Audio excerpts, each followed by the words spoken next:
Hello everybody. It is Monday the 7th of April, and today I want to talk again about Sophia and Yaldabaoth and the truth that we can see in that story. First of all, so it is a secret book of John that is in the Nag Hammadi scriptures, and it says this is agnostic teaching, knowledge derived from gnosis. And then what is gnosis and what did John actually see? Gnosis is the going within. Yeah? And what you see when you go within yourself is yourself.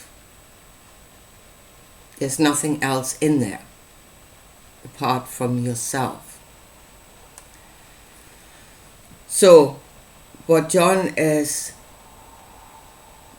seeing here and telling is the knowledge of himself. Now, knowledge that is derived from gnosis, we should give that to one another. Yeah? Can it be understood by all? Can it be seen? Can it be seen by all as truth? No, it can't, because it is not a universal truth. It is something that happens within John, and if he gives the knowledge to others, it would be understood by a few. Those that can see it within themselves, because it is happening within themselves, it is their truth. Others might reject that because they cannot see it inside of themselves, because it's not happening. It's not a reality inside of themselves. It's not their truth. Yeah, that's something we need to understand from the outset. It is esoteric knowledge. It can only be understood by a few, and that is by those where it is their own truth within them that they then see. They're being made aware of, being enlightened to a truth within themselves that maybe otherwise they would not have seen. But it is not universal truth. Anyway, so I really want to talk about what actually happens here. So it is the knowledge of self on a level beyond the flesh, beyond the form. Let's say the level of energy and vibration. Let's say it like this. Yeah, thought, desire. Yeah, that sort of thing. Because that is the male and the female. They are both made up of two parts. Everything is made up of several parts. The female is itself made out of several parts, so is the male. And it is thought and desire. And a way of looking at things. It is a perspective. And they are polar opposites. They are polarity. And you can actually see in this what they are and what is happening here. What is happening within John. And whether that is your truth, you would have to go inside yourself and see if that is your truth. If that is happening within yourself. Now, Sophia is the female. Now here, the Gnostics pin the label of wisdom on the female. Yeah, she is wisdom of foresight, is Sophia. I want to talk about that in the end, because there's the war of the sons of darkness and the sons of light. I want to show you this in the end. Anyway, to the Gnostics, it was the female that was wisdom. And, right, so she's wisdom of foresight and a desire. Again, there is a desire in the female. Desire is in the female. To create something out of herself.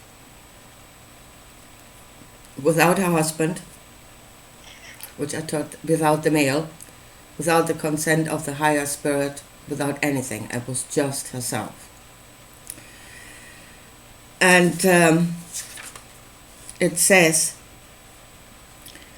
that so without the knowledge of her partner. Nonetheless, she gave birth, and because of the inconceivable power within her, her thought was not an idle thought. Something came out of her. It was imperfect and different in appearance from her, for she had produced it without her partner. It did not resemble his mother and was misshapen. When Sophia saw what her desire had produced, it changed into the figure of a snake with the face of a lion. Its eyes were like flashing bolts of lightning. She cast it away from her outside that realm so that none of the immortals would see it. She had produced it ignorantly. Yeah, wisdom has just produced out of ignorance. That's another interesting thing. How? Anyway, she surrounded it with a bright cloud and put a throne in the middle of the cloud so that no one would see it except the Holy Spirit, who's called the Mother of the Living. She named her offspring Yaldabaoth. So again, there is something that John is seeing that is happening within himself. So the female is giving birth. Now, here, John, and there is a lot of judgment in this. Yeah, this is not just facts. There is a judgment there, very strong judgment, because he judges what came out of her as misshapen, something wrong, something shouldn't be. And at the same time, he says he's nothing like his mother. Well, I would argue that if it came out of her without any other influence, just her, then what came out of her is her. Where else would it have come from? Yeah? Nothing is created out of nothing. Everything is created out of what came before. So if he comes out of her, then he is her. And he is. Because, and then Yaldabaoth, the world order of Yaldabaoth, it just says here, he mated with the mindlessness in him and produced authority for himself. I am the one. I am the only one. Yeah, I am the creator. I am all there is and ever will be. That is Yaldabaoth. And there you can see Sophia, what she actually is. She is knowledge of self. Because that is what... She's knowledge of self and she's desire for self. Again, those two parts, the thought, the desire, that create the female part, the two parts of it. And it has split itself in two. That is what happened here. The female is split into Sophia, which is now knowledge, but without desire for self, and into Yaldabaoth, which is mindless desire for self. Yes, so there's the split in the female that has occurred in John. That's what he's seeing inside of himself. And yeah, he is the mindless, no foresight, no knowledge, definitely no foresight. Yeah, you can see it in this world. The mindless desire for self. And then it says that after the split happened, because that's what that is, she is wandering around aimlessly. Yeah, she's wandering around. Why? Because she's lost direction. She has no more direction of her by herself. She has no more desire. It says that Yaldabaoth took the power of his mother. Well, for starters, again, there is a judgment there. You know, Yaldabaoth is the bad one. He took that from his mother. Well, for him to have taken anything or to do something bad, there needs to be intent. And the only intention in the story was in Sophia herself. There was the point of intention. So you cannot blame Yaldabaoth. I don't think he asked to be created. The fault of this lies with Sophia herself. She was the only one who had a clear intention in this. And that would be my judgment of this. John obviously sees it differently. But there we are. The split in the female that is creating the distortion in this world. The fall of Sophia, the fall of the world has not fallen. We are seeing it wrongly from in ourselves because of the split in the female. The distortion that we're seeing in the world is actually inside of ourselves, and we're looking through that distortion and we're seeing a fallen world. We are projecting something that is wrong within ourselves. Right, so that is the split in the female, the fall of Sophia. And now we're saying Yaldabaoth is this demon, many say he says demon, in the astral zone,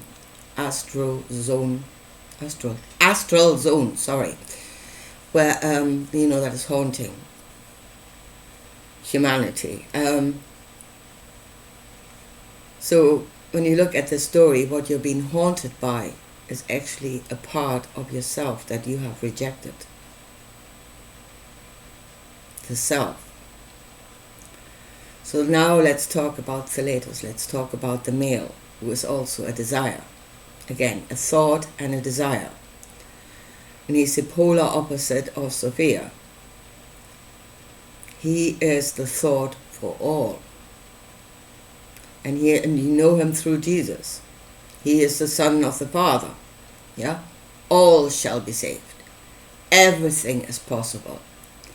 Yeah? There are no restrictions. There are no restraints. It is all, it is everything. So,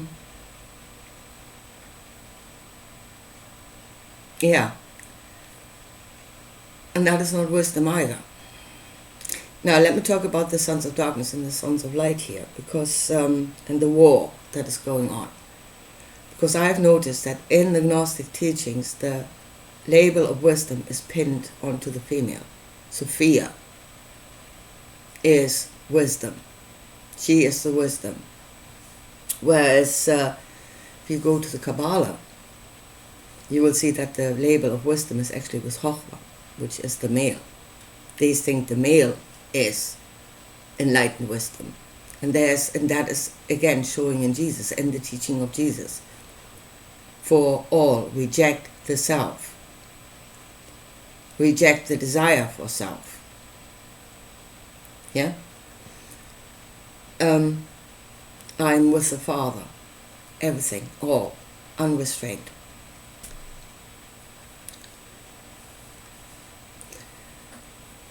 And I would say what John, because John is a follower of Jesus, what he is seeing happening in himself, the split in the female, the rejection of the desire for self, ejection and rejection, is a direct outcome of being a follower of Jesus, of following that teaching. That is the outcome of the way of the cross, of denial of self.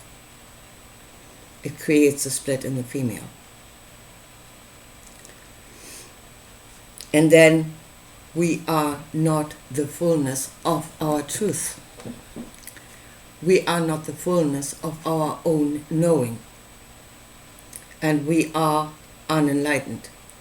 Now, okay, let's go back just for a minute, the sons of darkness and sons of light. Because they are pinning the label of wisdom on either side and then go to war with each other. Yeah, and I've said before, there are two sides at war here, neither of them is enlightened. Because it's not, neither is enlightened. Not the male, not the female, on its own. Split female, most definitely not. Damaged female, most definitely not. Yeah?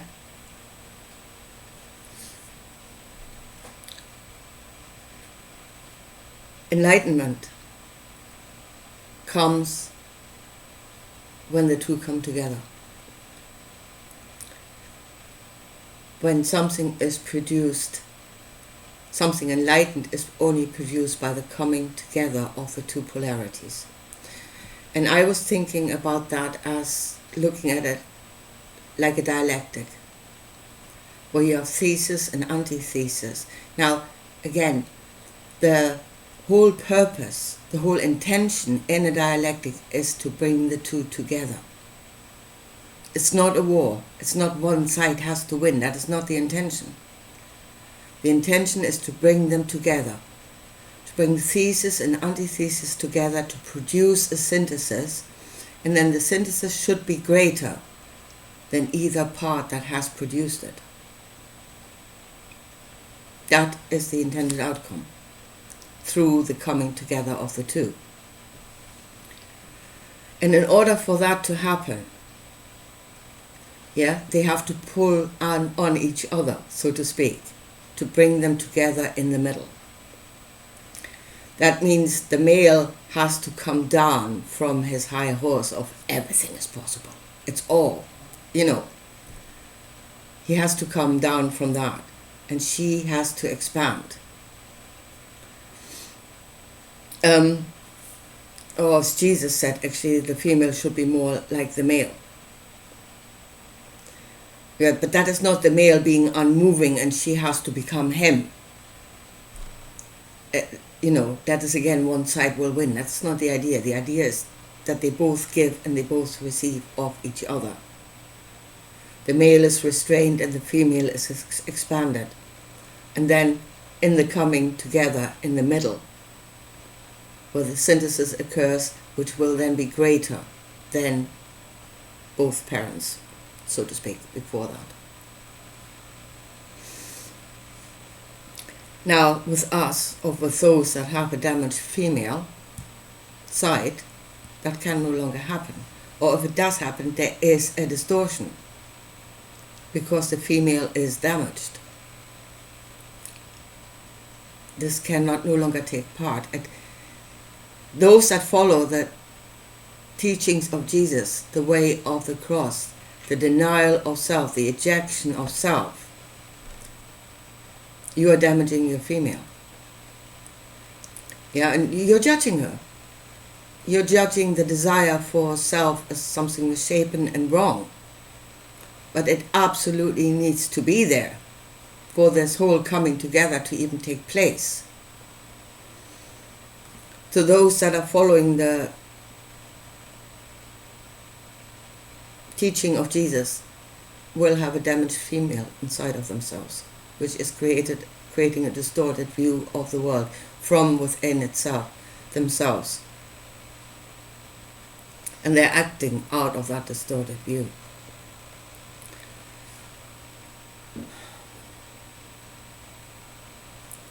So, and then really, and they're talking about Yaldabaoth being demon in the astral zone that is haunting humanity.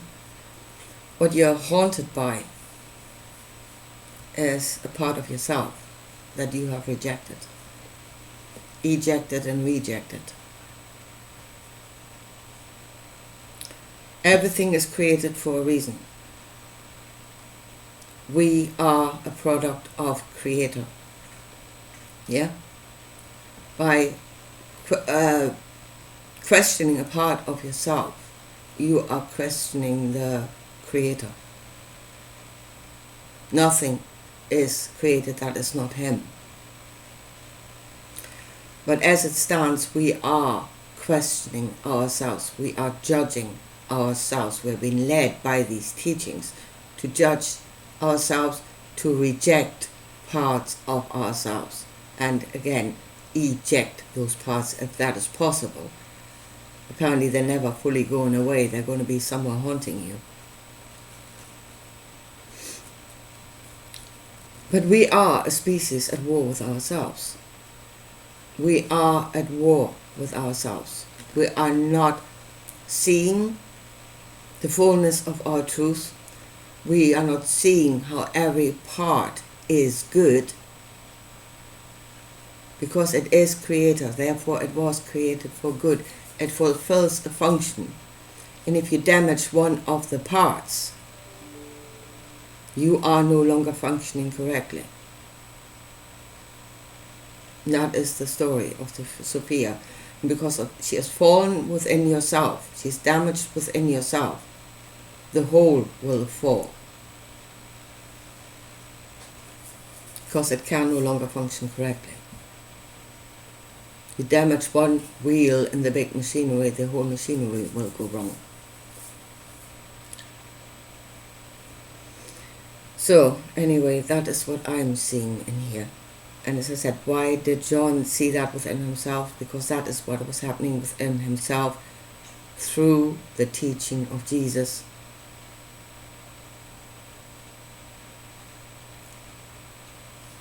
The rejection of the female, the rejection of self, the rejection of desire for self, which is a part that we need to function correctly. It's not evil. So what has to happen is we need to bring Yaldabaoth home. Yeah, this damage has to be repaired. The desire for self needs to be brought home as a part of our truth, because it was that from the beginning. And it's not evil, because nothing that is created is evil. We just need to use it in the correct way. Understand ourselves and use it in the correct way. And the female is not there to rule. She is not wisdom, as the Gnostics say. Nor is the male there to rule, and he's not wisdom either, as the Kabbalah would say. Wisdom, enlightened wisdom is in the union of the two. Not just for self and not for all. Somewhere in the middle. There is the enlightened spark.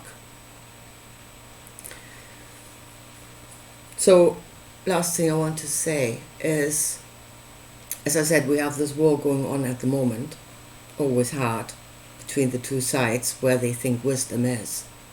Or I'm of the male, I'm of the female. And then you have wisdom in the Eastern traditions, which means get out of this altogether. This is the workings of consciousness. Forget consciousness and let's get out of here. There's another possibility. But there is, now I have to go to the Kabbalah, because that's the only place I can see that in the model. There is a place in the middle. Tiferet. That is the Sophia in the Kabbalah, that is in the middle, between the male and the female pillar. So do we then say, well, that is the enlightened wisdom now? Is that where we're going to, into an age of cooperation between the male and the female? And that is the only place of wisdom. We pin the label there now. We pin it on Tiferet in the middle.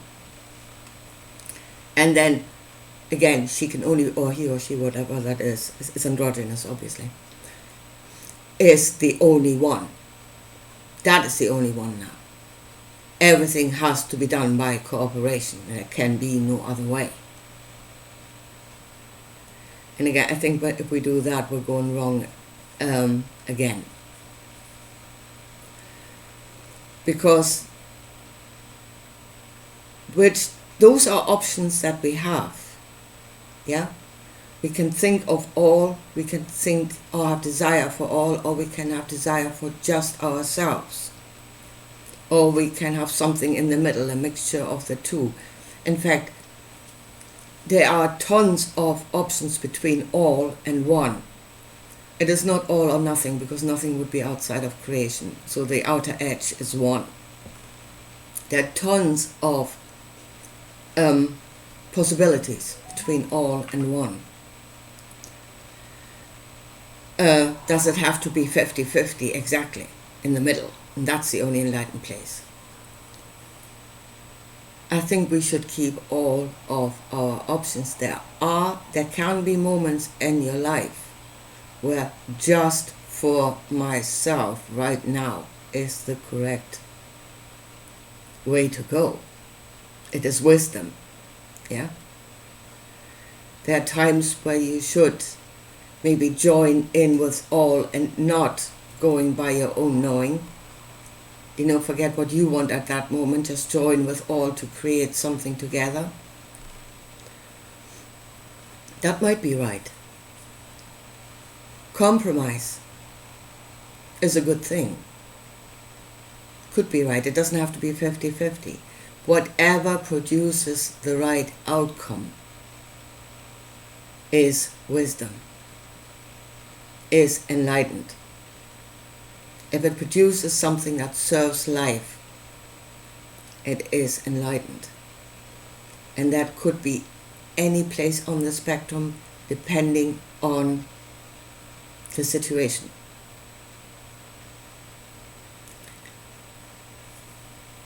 So and we've done this, we're going from the male to the female, we're swinging the pendulum to one extreme to another. And then, in what we say then, the next age, the pendulum will stand still in the middle. Yeah? And there's no other way. And then either side is a restraint. You're restraining your option. You're limiting. You're limiting your options. Either side is a limitation. Being just in the middle is another limitation. And none of this is the fullness of our truth. The fullness of our truth is the entire spectrum. And we should have wisdom, we should have understanding to make the right choice. And we should keep all our options open. And for those that really think, to hell with all of this, well, follow the teachings of the East. And get out altogether. But those that want to stay in creation, they will have to stay between the two pillars. Anyway, that is my thoughts on all of this.